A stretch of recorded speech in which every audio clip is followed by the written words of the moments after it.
It's that 10:30 time on Saturday morning on NTA Network, the largest TV network in Africa. This is Hotsports. Welcoming you is Babajide Guerrero, and we have a potpourri of things to discuss on the show today, ranging from the Chan Eagles to Tyson Fury in boxing, to even the Springboks in the just recently started Rugby World Cup, and of course, a congratulatory message to the national team of Spain at the FIBA Basketball World Cup, that is. Well, the gentlemen are in the studios, two of them making their return to Old Sport. It's been a minute, it's been a while, and it's good to have them back, starting with Tony Swimpy. How are you, my man? Good, Babajide. It's really nice to be back. Man, where have you been? The last time I saw you, you were this slim, and now you have No, I had a certain injury, Okay. but right now the player is back, and like Zlatan Ibrahimovic will always say, the lion does not play with humans. So the lion is back. So the lion is back. So your own lion has fat face. He has a chubby face. Yeah, obviously the lion will have a big flesh. Face. Yeah, flesh. Yeah, flesh. And speaking of flesh and a lot of added muscle to his body, I don't know what my brother Precious Odabi has been chewing on, but whatever it is good for him. Precious, good morning. How are you? Good morning, Babajide. It's nice to be back. The pleasure to be back on the show. Absolutely. It's been a while. I've seen you last before the Civil War, thereabout. But it's good to see you anyways. Really, thank you very much for coming to the show. My pleasure. All right, so we are going to look forward to what is going to be an interesting time in rugby, because the Springboks today will file out against New Zealand, the All Blacks in New Zealand. That game is already on, and we're looking forward to them getting probably good results. Remember that the Springboks of South Africa happen to be the 2007 champions, defeating Argentina in the semi-finals, and then they defeated England in the final 15-6 to win that tournament for the second time in 2011. They are currently number 4 in the world, and they are ranked number 4 in the world, that is. And we're looking forward to one day where the Nigerian rugby team will be spoken of in the same light, just like this. They didn't start in one day, and right now they are doing quite well for themselves. Moving on now to basketball, where Spain completed what is a phenomenal run to the finals, defeating Argentina in that particular final, 95-75 in points, capturing the trophy, and being led by none other than Gasol and Rudy Fernandez. And we also saw this particular run, going on from the beginning till they started. The Tigers of Nigeria, gentlemen, also gave a good account of themselves, given the fact that they were not probably expected to go all that way. But I don't think that's a big deal. I think it's good to see that. They were there. They picked up 1 or 2 good games. We had decent time right there in the tournament. But you feel it's a good way to go for the Tigers going forward. It can only get better, yeah? Yes, they've done pretty well on the African soil, beating Senegal and then qualifying for the World Series. But thus far, I feel like it's a step in the right direction. They've been able to take it a bit top notch, and from now it can only get better. We need to scout more better players out there in the NBA, and then see those who will come into the team and then do well for us. But I feel like it's still building. It's a budding team that could go on to become a better team in the world. So you can't still compare us to the likes of Spain and co, who have Pau Gasol and the rest, who have played a long time experience in the NBA. Yeah, so over time would harness that pool of talent and then see where we can go from there. Absolutely. So congratulations again to Spain. In fact, they are the oldest team to win the World Cup at 30 years, 3 months. And that's the average team in that particular Spain team that won the World Cup. So yes, who says age is a factor? In fact, age is nothing but a number. On your screen is the final standings at the FIBA World Cup 2019. It was a very, very interesting FIBA tournament with a lot of surprises, including USA not getting through. Well, if you're a fan of boxing, it's time for you to get your gloves up, because one of boxing's favorite names in recent times, Tyson Fury, saw the Fury. In fact, he wasn't the one that brought the Fury. The Fury was given to him by Otto Walling. You want to say that when you have 40 stitches on your face, and you also have a Deontay Wilder and they're waiting in the ranks, it's not a good time to be a boxer. Not at this time. The gypsy, like they call him, the gypsy king, like they call Tyson Fury. He's a very confident guy, a very confident fighter. He's quite big. His pounds is there, the weight is there. His movement is very swift, which which I commend him for. He's really, really swift when it comes to movement. And him fighting Otto Wallin and then getting a lot of cuts was really, really, how will I put it, unforeseen. We didn't see that coming. But anyways, he managed to defeat Otto Wallin. But going into preparation for Deontay Wilder, who he has been fielded with before, and I feel like it's going to be a tough one for him because he has a very short time of preparation. I think between now and December to February when the tie is going to come in. I feel like it's going to be tough for him. I don't think he might be able to recuperate on time to be able to have that fight. So, but he's a very, very confident guy. So I feel like he could go into the game and pull something through with Wilder. Well, Shelley Finkel, the co-manager of Tyson Fury, has come out to say, no, it's just beer cut. It will be fine by February. That's when he's going to be fighting Deontay Fury, Wilder Fury, Chapter 2.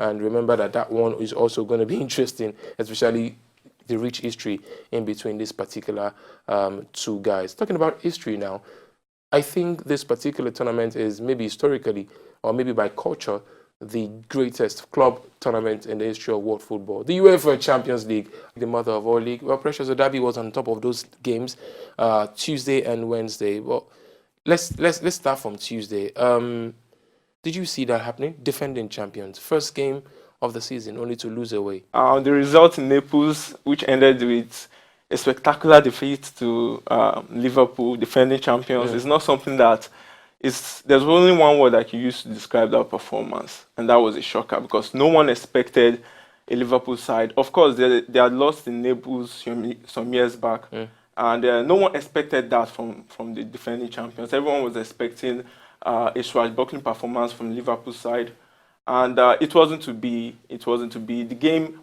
everything that ought to have gone wrong, went wrong for them. So it's not something that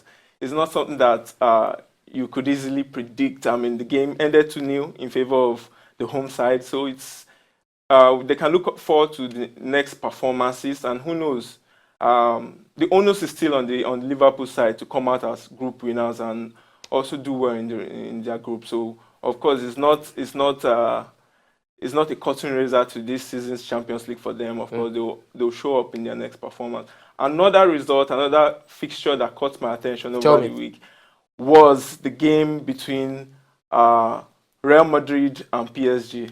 I mean, happened on Who did Real Madrid offend? I just the game ended 3-0 in favor of the home side, Paris Saint-Germain. And you know what's astonishing about that result and that performance?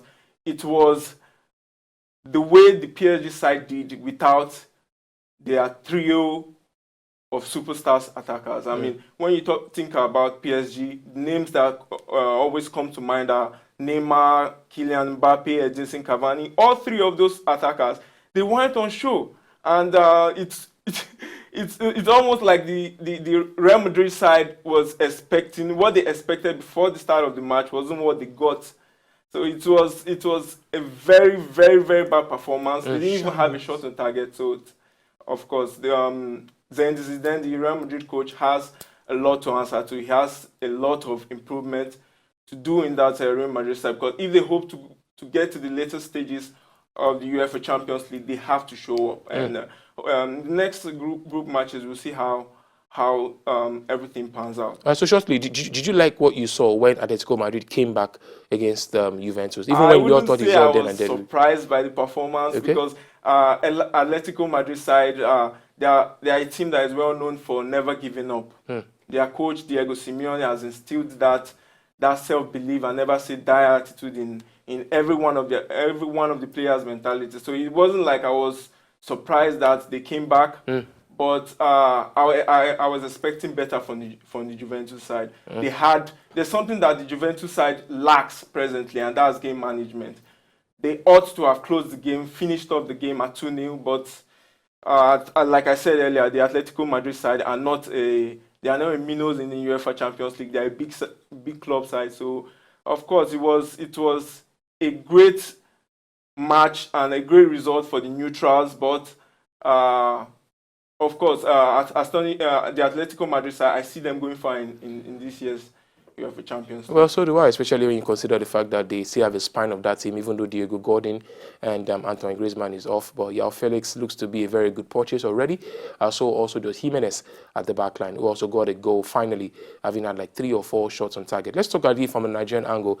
Well, congratulations to Olayinka, who was the first Nigerian to score in the last 15 years.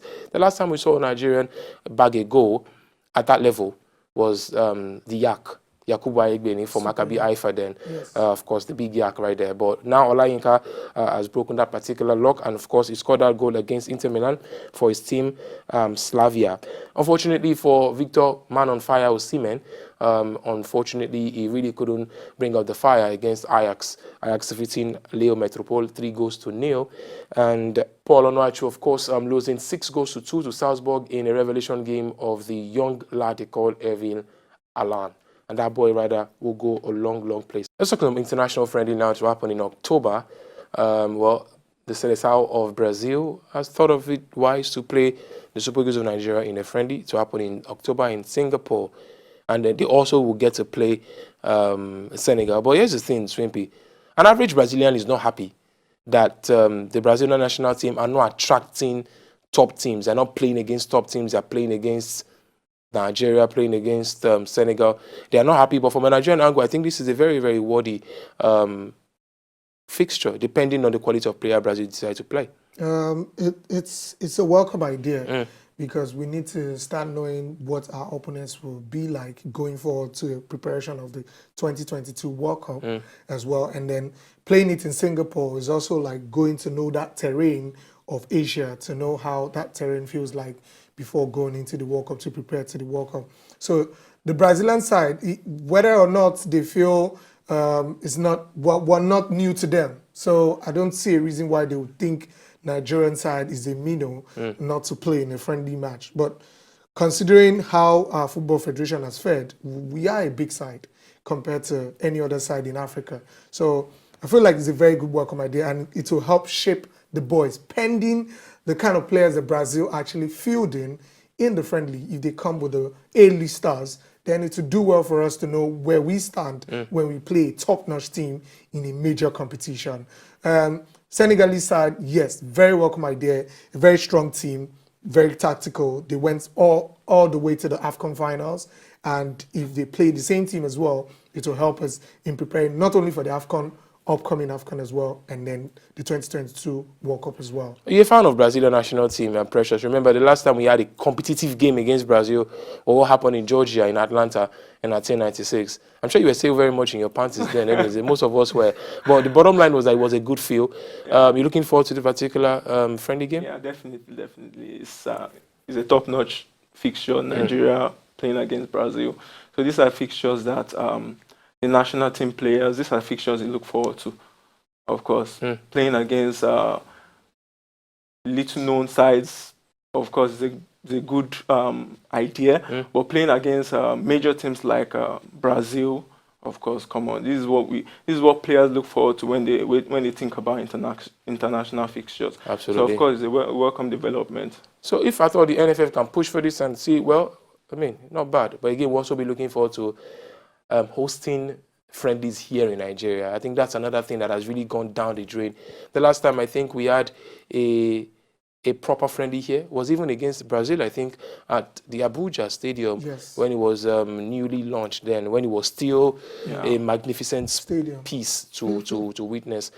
I think we need to do more in terms of bringing these quality friendlies to Nigeria. So we'd like to wish the Olympic Eagles, and of course when they team up with the Chan Eagles, to play against Togo in what is going to be a Chan qualifiers.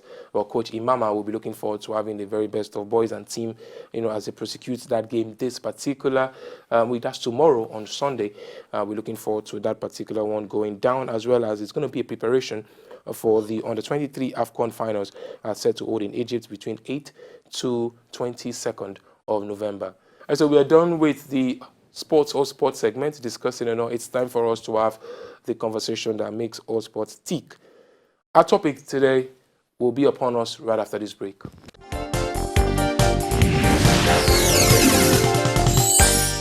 Our topic on Hotsports today was Thomas Dennerby right by staying away from the Super Falcons due to perceived interference by the NFF. As it is yet to report back to his duty, and awards have it that he is currently absent without leave. He's gone AWOL at this time. So that's what we're asking. The gentlemen are in the studios, Precious Odabi and Tony Swimpy. We'll be right back after this for their thesis statement.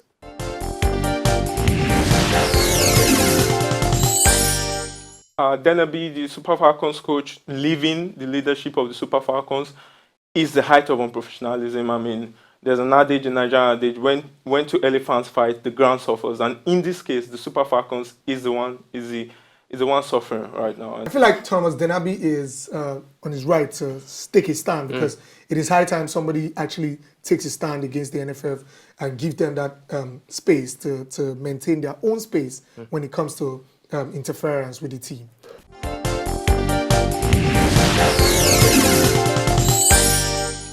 And we are back. What we're asking is, was Thomas Dennerby right by staying away from the affairs of the Super Falcons due to the perceived interference by NFF? Earlier, the gentlemen laid their thoughts, and it's time for us to go right into the conversation proper. So, I start with you, Precious.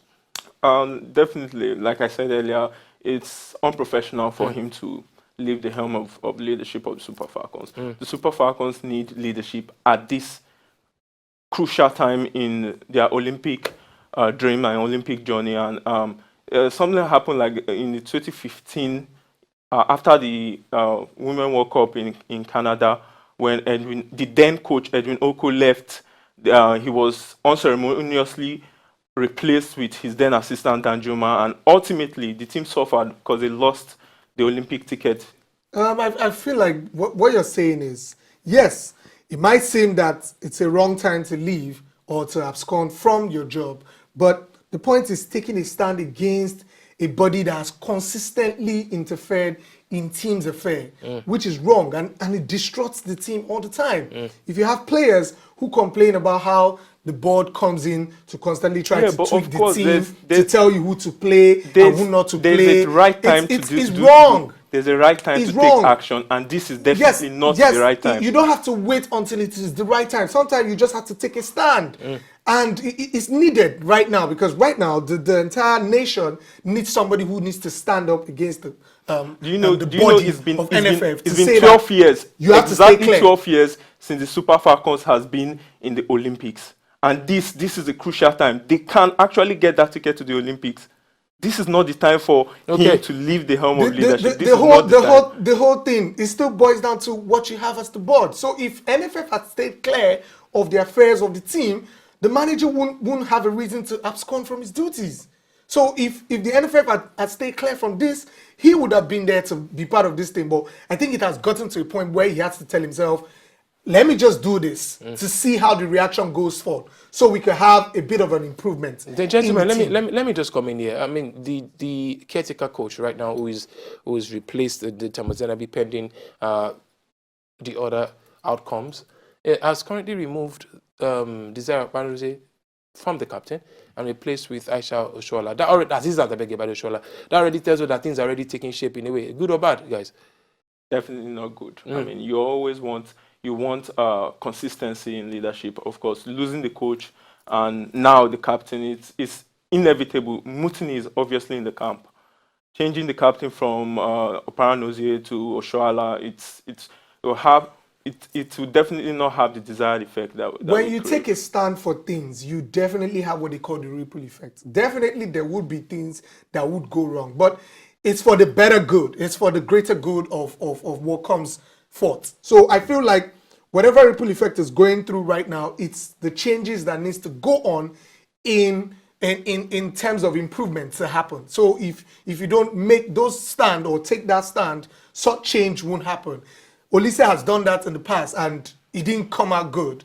But this time around, we feel like something good should come out, because they should have a lesson to learn. You know what I love about this? We have to take a step back and then see what's wrong. Is not set in stone.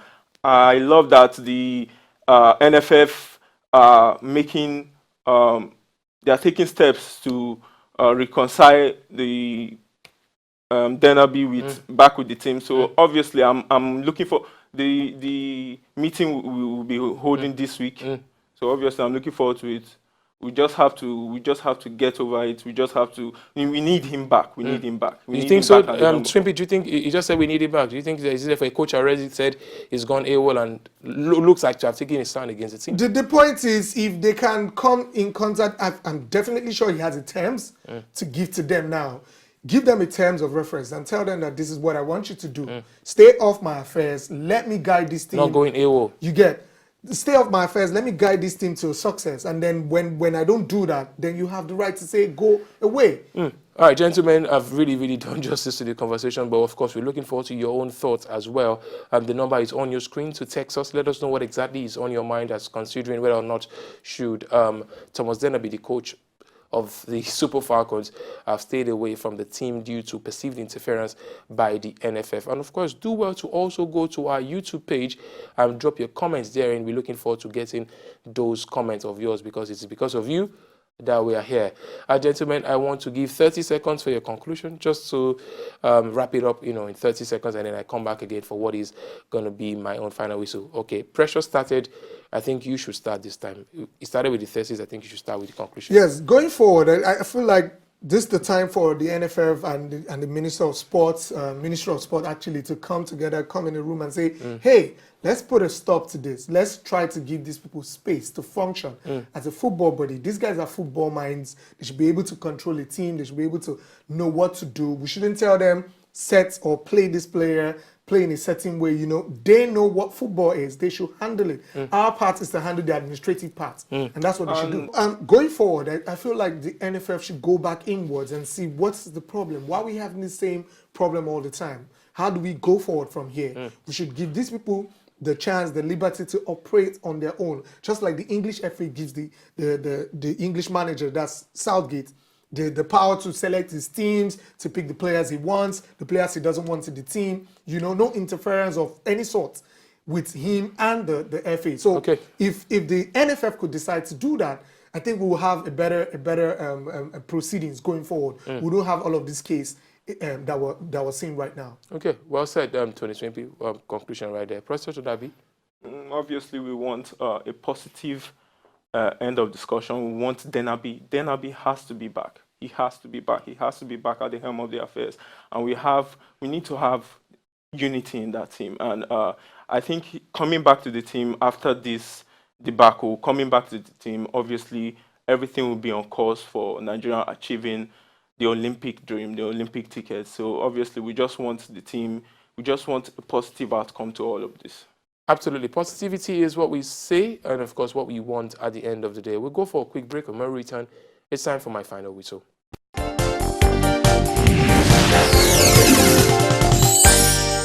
It's been Hotsports, and it's literally hot between these two gentlemen in the studios, and we thank them for the light they've been able to shed on the conversation. But here's my final whistle. Now, I feel that the most important part of this issue is the fact that if he is willing, I think if Thomas Dennerby is willing to continue, and I also think that the meeting that Precious Dabi mentioned earlier that would happen this weekend, hopefully today or tomorrow, between him and the Minister for Sports, that's Sunday Diary. We hope that particular meeting would yield positive results and probably find somebody who is willing to work, which is Thomas Dennerby at this time. Maybe bring him back into the thick of things, like Trippy also said, let him give his own references as well and say what exactly he needs for him to better his lot as being the coach of Super Falcons. But what do you think? You are the one who I really want to hear from. So how about you whip out your phones and text us on the number on your screen and go to our YouTube channel and, of course, all across social media right on your screen. Gentlemen, it's time to go on the show. Precious Dabi, I am sure I'm going to see you again like in 2025 because I think it's once every 5 years I get to see you, but we should do better, man. Hopefully I'll be back pretty soon. Definitely, we're looking forward to having you. Tony Swimpy, as usual, you guys should learn to come to the studio more often. No, right? I'll definitely come back to kick it with you all the time. So we hope you thoroughly enjoyed today's production, and we're looking forward to having you join us again next week, Saturday, for another edition of Hotsports. My name is Babajide Guerrero, and as usual, I say take care of yourself and look after each other. Bye for now.